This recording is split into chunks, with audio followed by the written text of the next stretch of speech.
All right, I'm here with Avery from Dynasty Domain. I'm sure that 99% of you already watch him. If not, I'll leave his YouTube channel in the description and comment section.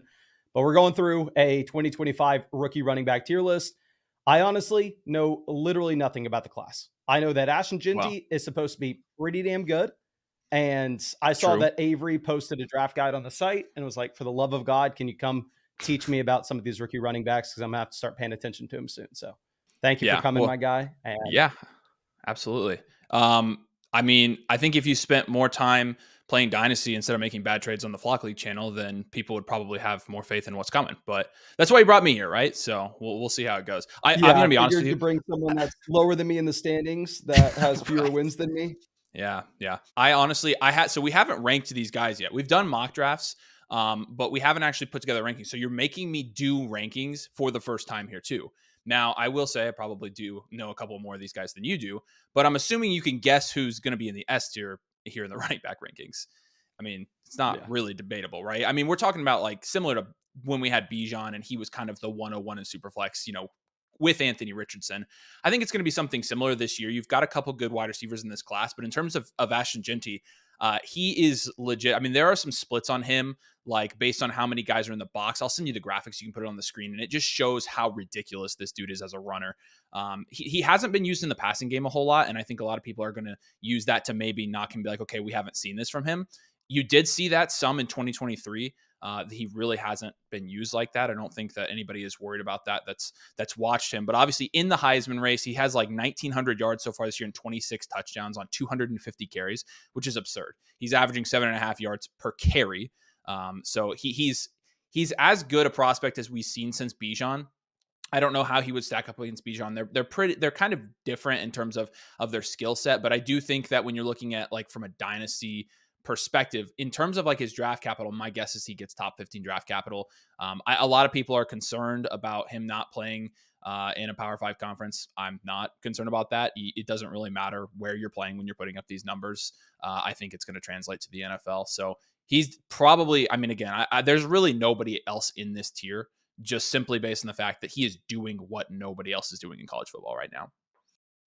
Yeah, a couple different things that I've heard people talk about. Like I heard the FSC guys say like, yeah, he's not used as a receiver, but when you're getting 7-8 yards per carry, do you really need to try to get creative? And do you have to try to give him those targets? So it's like just hand it to No. him and then let him work. And the second thing is he played Oregon and he looked damn good against Oregon too. Exactly. Yeah. And so people who raise that concern, it's not like we haven't seen him against high major opponents.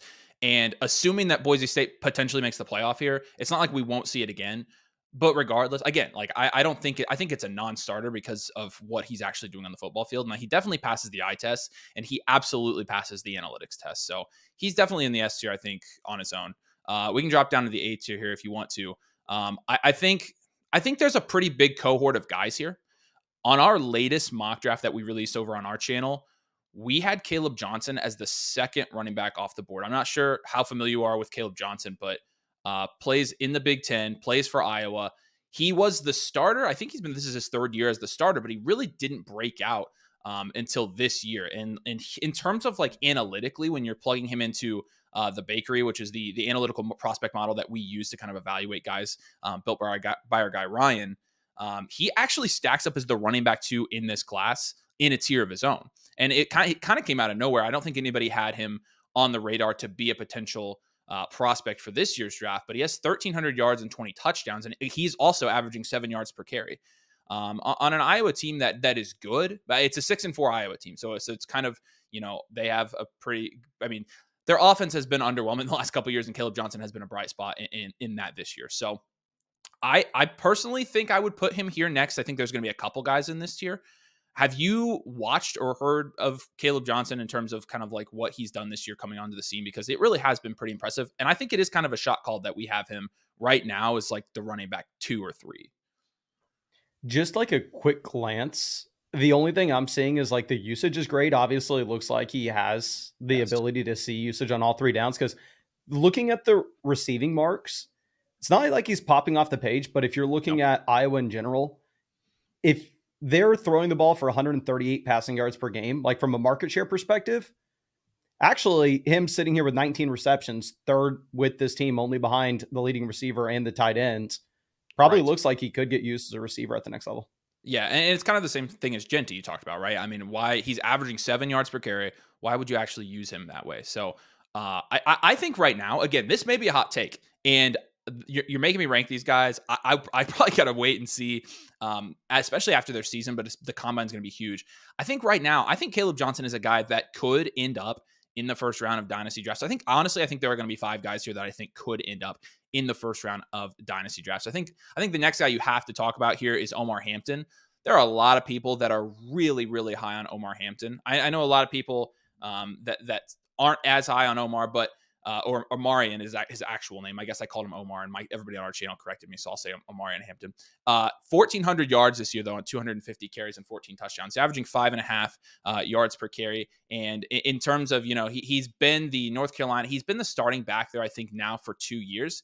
But he wasn't really used in the pass game a whole lot, even when Drake May was there. But I do think he does have capable receiving upside. He's pretty well-rounded. He's 6'1", 220 pounds. So in terms of, I'm pretty big on making sure guys have size, especially for workhorse roles in the NFL. And he definitely has that as well. Even last year on the season, 250 attempts for 1,500 yards, I'd say is pretty good. But he definitely is a more of a power rusher guy. And I think that there is probably going to be a team on him. Our projected draft capital right now is like second round pick. I would say anywhere from a second to third round pick. And anytime you have a guy with his size and skill set combination going in that draft capital range, I think you have to talk about him. So I think he's the next guy I have. Yeah, I mean, he's the number one player in North Carolina right now in receptions in this offense. Yes. So it looks like he's literally the entire offense. Yeah, and when you look at that compared to last year, I mean, in 2023, he had 29 receptions. He has 31 already this year. So again, like with May, they didn't really use him. He already has 281 receiving yards. He's averaging 9.1 yards per reception, which we have a threshold. We try to look at above about a 7.5 yards per reception. Typically, we've seen a trend of those guys translating the NFL with the receiving usage and upside, which obviously is important for PPR leagues. So I think that he has every skill set you want out of a back, and I definitely think that he's going to end up at the very least mid-late first as of right now. Obviously things could change, but I think he comes out, and I think he's going to end up being a pretty good prospect. So obviously Genty would be the running back one in last year's class. With these tier 2 guys, how would you compare them to like Jonathan Brooks, Trey Benson from last year? Would they have been the number one prospect in 2024? That's a good question.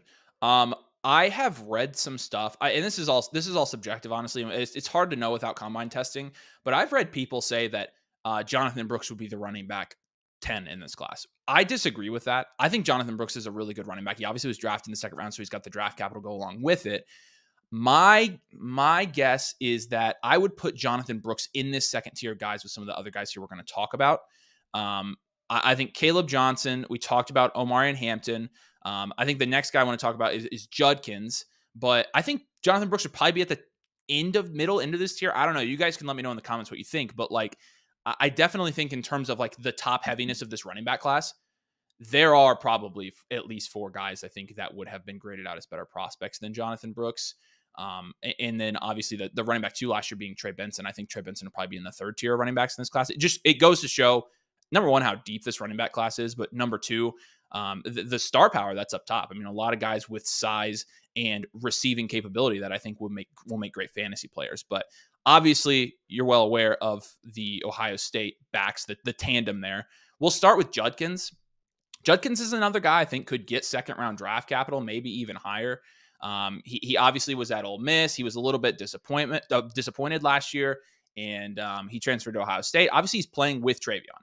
And I'm going to go ahead and pull up their stats here because it is interesting how they're being used. Obviously, one knock against Judkins from an analytical perspective is, okay, he's not getting a lot of receiving game usage, right? When you're looking at him this year, he has 13 receptions for 100 yards. And people will look at that and say, okay, well, we don't know if Quinton Judkins has that. They're quite literally splitting that workload where Travion Henderson is the receiving back. Quinton Judkins is more of the on-the-ground guy. In terms of his efficiency, he's averaging 1.7 more yards per carry this year at Ohio State than he was at Ole Miss. And obviously you say, yeah, he goes to a better team behind a better offensive line. He's going to be more effective there. But I do think he's looked considerably better than he did last year. And that's saying a lot. So I think he's improved his draft capital. A lot of people thought, honestly, that TreVeyon Henderson might, there's debate. TreVeyon Henderson was a good prospect last year as well. People thought might come out last year. But obviously Judkins has a little bit better size than TreVeyon. He's 6'2", 220. So again, he is another guy that has that size. Again, not a ton of receiving usage yet, but I think from a fantasy football perspective, I think you're going to see that. And he's definitely, in my opinion, had a much better year than he did last year at Ole Miss. And I think it should lead to some better draft capital for him as well. Yeah, going back and looking at his true freshman season at Ole Miss, the man went nuclear. I mean, my gosh. You have 1,700 yards from scrimmage as, what, an 18-year-old? Yes. Yeah. And so you remember, you don't play any Devy. I don't play any Devy either. A lot of nerds play Devy. Like, if you have to be a sicko to play Dynasty, you have to be like an absolute sicko to play Devy. It's something else. I don't know why you're going after the FSC guys like that, but okay. I mean, you don't agree that they're sickos? I feel like, they are. Okay. I was gonna say, I feel like that's pretty obvious, but no, like, he was a Devy darling because of his freshman year, and then he had that sophomore year, and people were like, okay, I mean, I guess maybe not. I mean, that happens a lot when you're playing Devy, but he's definitely somebody that I think has improved his stock. And I'll talk about TreVeyon next. I like TreVeyon Henderson a lot. I'm not gonna lie, and I think the reason I like TreVeyon Henderson, and obviously he went back to Ohio State. And a lot of that was because, now you have NIL. And so there were talks about him potentially going to the draft last year. It was a big deal. A lot of people thought that it was, going to hurt last year's draft class that he went back. But looking at him in terms of his receiving game usage, this year he has 14 receptions for 105 yards. It doesn't really pop off the page, right? Last year, 19 receptions for 229 yards. When you're looking at his freshman year, because keep in mind, this is his fourth year in college now. His freshman year, 27 receptions for 312 yards. His freshman year was his best year all around, because it was that year in 2021 that he also had 183 carries, had 1,200 yards, and averaged 7 yards per carry. Now, the one thing that sticks out about TreVeyon this year is, while I do think he's a plenty capable receiving back, you have also got 89 carries for 662 yards. It's 7.5 yards per carry. Another extremely efficient guy behind that Ohio State offensive line. And so with TreVeyon, again, this is a two-headed beast in Ohio State. I think both of these guys can get good draft capital, can get respectable draft capital, and nobody's going to bat an eye at that. So, I don't know if you have a preference between the two. I don't know how much you've watched of the two, but all I'll say is great. It seems like these guys that are typically like Devy darlings that fall off as they go through and maybe stayed the year too long. Yeah. From what I've seen in the past is Dynasty players maybe have like an emotional attachment to them, like with Henderson. Because I mean, obviously I've heard Henderson's name for 4 years straight, essentially. Yes. People talking about him through the offseason. Yeah. And I don't know. I'll be definitely interested, obviously, with all these running backs to see what their official size numbers are at the combine, to see what their 40s are. Because I actually do think the combine is pretty important for running back in particular. I don't really care as much about wide receiver. But yeah, I don't know. From what I've seen in the past, is it seems like a lot of times that these guys that come out and they show everything and we think that they're going to be the next great running back and they trail off their junior and senior years, it doesn't end well. Yeah, no, you're definitely right about the emotional attachment thing. Dynasty players are kind of bad at that sometimes. Devy players are really bad at that. So it is hard. Everybody has take lock. It's something that obviously I have too. But I do think that, I think his ceiling is probably limited in the NFL. And I think maybe that's what's changed over the last couple of years. He may still be a good NFL prospect, but is he really he's not going to be Jahmyr Gibbs. He's not that type of prospect. And so I think if we can acknowledge that, then we can still say, okay, he has potential. But maybe not the crazy guy that we were looking at out of his freshman year. So I think the last guy I'd put in this tier is Nick Singleton. There's a lot of people that don't like Singleton as much. He obviously plays for Penn State. He was a pretty good recruit out of high school. And, honestly, I think the main thing with Singleton and the entire Penn State offense, I mean, I don't know how much Penn State you've watched, but they have been pretty. Tyler Warren is essentially the one playmaker in that offense that they've pretty much funneled all of their all of their offense through. So, and looking at his splits this year, so far 95 carries for 583 yards. And so that's 6 yards per carry and 4 touchdowns. That's good, but he's not getting a ton of volume this year. The most volume he's seen is 170 carries last year, where he averaged 4.5 yards per carry. So he's been more efficient this year. When you're looking at the receiving game, it's on track to be almost exactly the same this year as it was last year. 24 receptions for 238 yards. And so, just looking at the write-up in our draft guide, he obviously broke out as a freshman.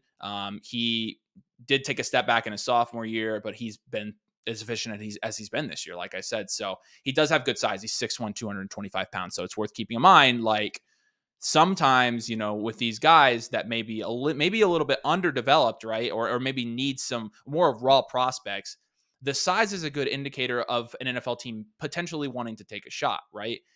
So I do think that since he passes that test, since he does have some evidence of production in college, I think that I could honestly see it go either way. I think Nick Singleton could end up close to the top of this tier by the time the draft rolls around. I also think you could see him in the tier below this. But I think at the moment, with the limited data that we have, I feel like this is an appropriate place to put him, and I think there would be a tier break after this for me. So yeah, definitely. And one thing too is obviously like the size numbers that we get from these schools tend to always be off in comparison to like what the official numbers look like. So I would say like getting the size for these guys that maybe didn't see the 20 plus carries a game in college, it would be like more concerning if he comes in and weighs 15 to 20 pounds less than what we thought he was going to, versus a different running back who maybe had the 23 touches a game in college, where he comes in and maybe is a little bit lighter than expected. You can overlook it a little more than the guy that didn't have the volume. Yeah. So, I think the guys we've talked about like now are the guys that really have, a lot of upside in this year's draft. Obviously, I'm going to talk about a couple more guys here, but I'm not going to go as in depth on these guys, just because I do think these guys are kind of up in the air. So Dylan Sampson plays at Tennessee. He's a smaller prospect, so that's definitely something to keep an eye on there. But he's somebody that I think you would put in this next year. Jordan James out of Oregon. He's big. He's fast. People are going to love that. Obviously, Trevor Etienne, Travis's little brother. He played at Florida for a couple years, and I don't know. Every time I've watched Trevor Etienne, I have had a little bit different opinion on him. I think he's been good in Georgia's offense this year, but again, playing at Georgia, you are playing behind a fairly solid offensive line. I think their offensive line is pretty good this year, and so he's been good this year, and I think he is somebody that you're going to want to keep on your radar. Kalel Mullings from Michigan. This one's interesting because I'm sure Donovan Edwards, right? Donovan Edwards is obviously, he's one of the more popular players in college football. He was on the cover of College Football 25, right? And as it turns out, in terms of from a prospect standpoint, and also I would have to check, but I'm pretty sure from a production standpoint as well, Mullings has actually been the guy there. I think he's the better back. When I was at the IU Michigan game, it was a home game for us, sitting next to some Michigan fans, and they were kind of telling me like, yeah, actually Mullings is the better back. So among Michigan fans, I think there is at least some consensus that Mullings is the better guy in that backfield. When you're looking at his production so far this year, 140 carries for 740 yards and 8 touchdowns, averaging 5 yards per carry here. So now I want to switch over to Donovan Edwards, because honestly, Edwards, for the longest time, I thought Edwards was going to be the guy in Michigan. And then, you have Blake Corum there. Blake Corum ends up getting drafted, but you saw that backfield split for a long time. Now it's Donovan Edwards' term, and he is getting outproduced right now by Kalel Mullings. So I think Mullings is the running back one for all intents and purposes in Michigan. I do think he is somebody you need to keep on your radar. Edwards, 114 carries, 513 yards. I'm probably not even going to rank him here, I don't think. But Mullings started his career as a linebacker. So that's kind of interesting. He's 6'2", 233 pounds. He's giant. He's like, he's obviously not Braylon Allen size, but he's probably the biggest guy I think that's going to be on this list. Again, he didn't really have a ton of volume until this year, and he's been efficient on it. So I think that he's somebody that you need to put on this list as well. But outside of that, I mean, I don't know, Jonah Coleman from Washington you could put on here. Devin Neal from Kansas. I thought Devin Neal was going to come out last year. He didn't. He's pretty athletic. He's shifty.